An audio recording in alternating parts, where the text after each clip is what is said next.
Venezuela کی صورتحال پر اقوام متحدہ کی سلامتی کونسل کا اجلاس آج ہوگا۔ امریکہ نے وینزویلین صدر کو نیو یارک کی بدنام زمانہ جیل بروکلن منتقل کر دیا۔ ٹرمپ نے حراستی مرکز سے صدر وینزویلا کی ہتھکڑی لگی ویڈیو جاری کر دی۔ وینزویلین صدر کو آج امریکی عدالت میں پیش کیے جانے کا امکان۔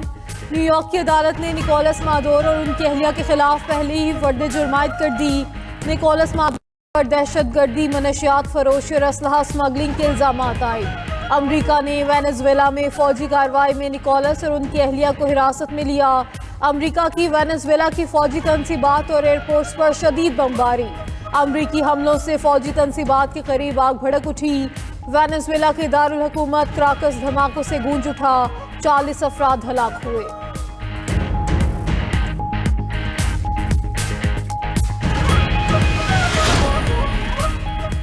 پاکستان کا وینزویلا کی بدلتی صورتحال پر گہری تشویش کا اظہار، بحران کے خاتمے کے لیے ضبط اور تحمل پر زور۔ ترجمان دفتر خارجہ کا کہنا ہے کہ اقوام متحدہ کے منظور اور عالمی قوانین اور اصولوں کی پاسداری کی جائے۔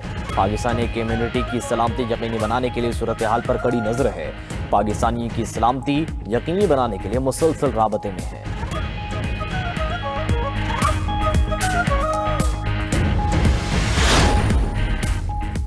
وینزویلا کی نائب صدر نے صدارتی ذمہ داریاں سنبھال لیں۔ وینزویلین سپریم کورٹ نے ڈیلسی روڈریگیز کو قائم مقام صدر مقرر کیا تھا۔ وینزویلا کی نائب صدر ڈیلسی روڈریگیز کا کہنا ہے کہ نکولس مادورو ہی وینزویلا کے صدر ہیں۔ مادورو اور ان کی اہلیہ کو اغوا کیا گیا۔ وینزویلا کبھی کسی ملک کی کالونی نہیں بنے گا۔ ملکی دفاع اور قدرتی وسائل کے تحفظ کے لیے تیار ہیں۔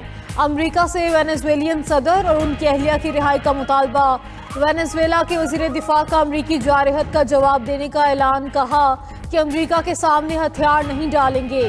ادھر وینزویلا پر حملے اور صدر نکولس مادورو کی گرفتاری پر مظاہرے نیو یارک، بارسلونا، بگوٹا، ارجنٹائن اور روم میں احتجاج کیا گیا۔ کیوبا کے دارالحکومت ہوانا میں بھی ہزاروں افراد سڑکوں پر نکل آئے۔ امریکی سفارت خانے کے سامنے بڑا احتجاج ریکارڈ کروایا۔ چین، روس، ایران، کولمبیا اور کیوبا کی امریکی حملے کی مذمت۔ چین نے امریکہ سے وینزویلین صدر کی فوری رہائی کا مطالبہ کر دیا۔ ترجمان چینی وزارت خارجہ کا کہنا ہے کہ نکولس مادورو اور ان کی اہلیہ کی گرفتاری تشویشناک ہے۔ امریکی اقدام بین الاقوامی قوانین کی خلاف ورزی ہے۔ بین الاقوامی قوانین کا احترام نہیں کیا جا رہا۔ ایران نے حملے کو بین الاقوامی قانون کی کھلی خلاف ورزی قرار دیا۔ روسی وزارت خارجہ نے بیان میں کہا کہ امریکی کارروائی وینزویلا کی سلامتی پر حملہ ہے۔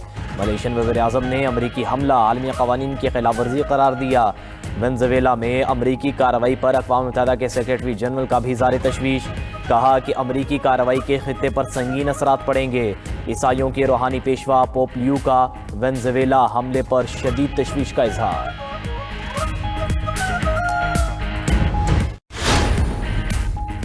وینزویلا پر حملے میں برطانیہ کا کوئی کردار نہیں، برطانوی وزیر اعظم کیئر سٹارمر کی وضاحت۔ اطالوی وزیر اعظم جارجیا میلونی نے امریکی کارروائی کو جائز قرار دے دیا، کہا کہ اٹلی نے وینزویلین صدر کی انتخابی جیت کو تسلیم نہیں کیا۔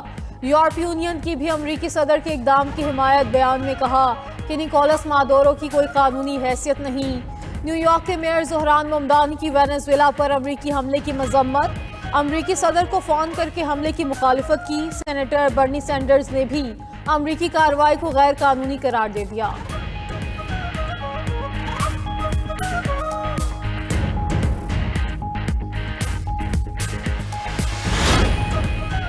سٹار لنک اور ٹیسلا کے بانی ایلان مسک نے وینزویلا میں مفت انٹرنیٹ سروس فراہم کرنے کا اعلان کر دیا۔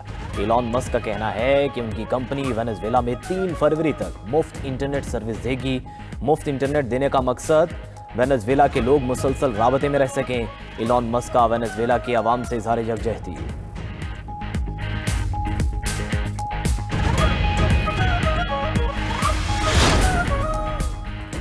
پاکستان اور چین کے اسٹریٹجک ڈائیلاگ نئے دور میں داخل۔ بیجنگ میں پاک چین وزراء خارجہ کا اسٹریٹجک ڈائیلاگ کا 7واں دور۔ نائب وزیر اعظم اسحاق ڈار چینی وزیر خارجہ وانگ ای سے ملے۔ پاک چین تعلقات، خطے اور عالمی امور پر تبادلہ خیال۔ سی پیک تجارت، کثیر الجہتی تعاون پر گفتگو ہوئی۔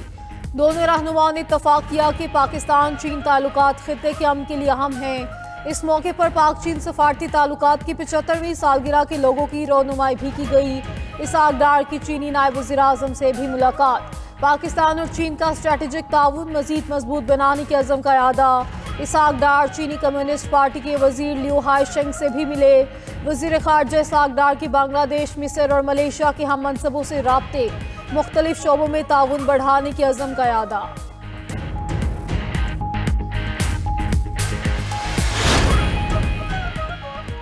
5 بڑوں کی بیٹھک کے لیے دیانتداری اہم ہے۔ بانی پی ٹی آئی کو سوچ اپنی ذات سے شروع ہے وہیں پر ختم ہوتی ہے۔ وزیر دفاع خواجہ آصف کا کہنا ہے کہ بانی پی ٹی آئی سے متعلق کوئی گارنٹی دینے کے لیے تیار نہیں۔ بانی پی ٹی آئی کا اپنی ذات کے علاوہ اور کوئی ایجنڈا نہیں۔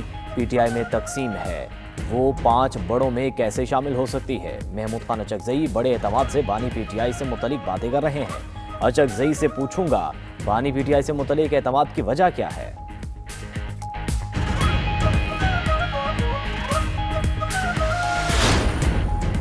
پی ٹی آئی والے معاملات بیٹھ کر حل نہیں کرنا چاہتے۔ وزیر اعظم کی مذاکرات کی دعوت پر پی ٹی آئی والے ایک بار پھر نہیں آئے۔ وزیر اعظم کے مشیر سیاسی امور رانا ثناء اللہ کی فیصل آباد میں گفتگو، کہا اب یہ لوگ اسٹریٹ موومنٹ پلان کر رہے ہیں، پی ٹی آئی اس میں بری طرح ناکام ہوگی، اس کے بعد یہ لوگ دوبارہ مذاکرات کی باتیں کریں گے۔ اگر آج ایک پارٹی سربراہ کو سزا مل رہی ہے تو ڈھنڈورا نہ پیٹیں، ان کو اپنے کیے کی سزا مل رہی ہے، یہ مکافات عمل ہے۔ رانا ثناء اللہ نے بنگلہ دیش کے ٹیم بھارت نہ بھیجنے کی فیصلے کی حمایت کر دی۔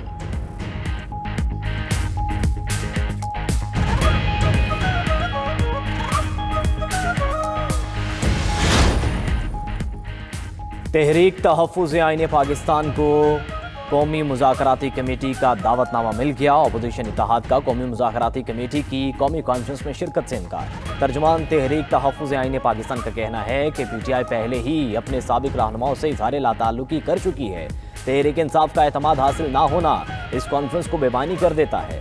پی ٹی آئی اپوزیشن اتحاد کی سب سے بڑی جماعت ہے۔ تحریک تحفظ آئین پاکستان کے لیے اس کانفرنس میں شرکت ممکن نہیں۔ قومی مذاکراتی کمیٹی کی قومی کانفرنس 7 جنوری کو اسلام آباد میں ہوگی۔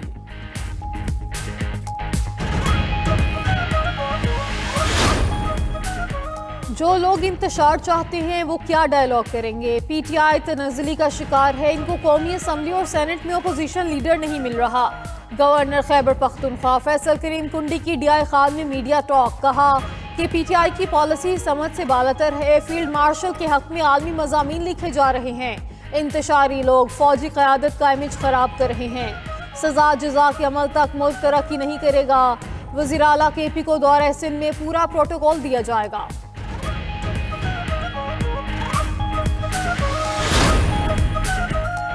ایران میں مہنگائی کے خلاف مظاہرے 40 شہروں تک پھیل گئے۔ شہر میں گرینڈ حملے میں 2 افراد جاں بحق۔ احتجاجی مظاہروں کے دوران ہلاکتوں کی تعداد 15 ہو گئی۔ ایرانی سپریم لیڈر کی حکومتی عہدیداروں کو احتجاج کرنے والوں سے بات چیت کی ہدایت۔ آیت اللہ خامنائی نے کہا احتجاج کی آڑ میں ہنگامہ آرائی قبول نہیں، ایران دشمن کے سامنے نہیں جھکے گا۔ ایرانی پولیس چیف کا کہنا ہے کہ ہنگامہ آرائی میں ملوث لوگوں کی گرفتاریاں شروع کر دی ہیں۔ گرفتار افراد نے اعتراف کیا انہیں احتجاج کے لیے غیر ملکی کرنسی دی گئی۔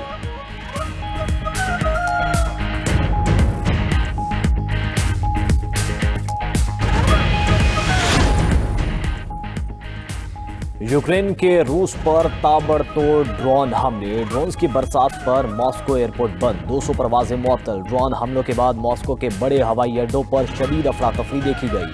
روسی وزارت دفاع نے 20 یوکرینی ڈرونز مار گرانے کا دعویٰ کر دیا۔ ماسکو میں ریڈ الرٹ نافذ۔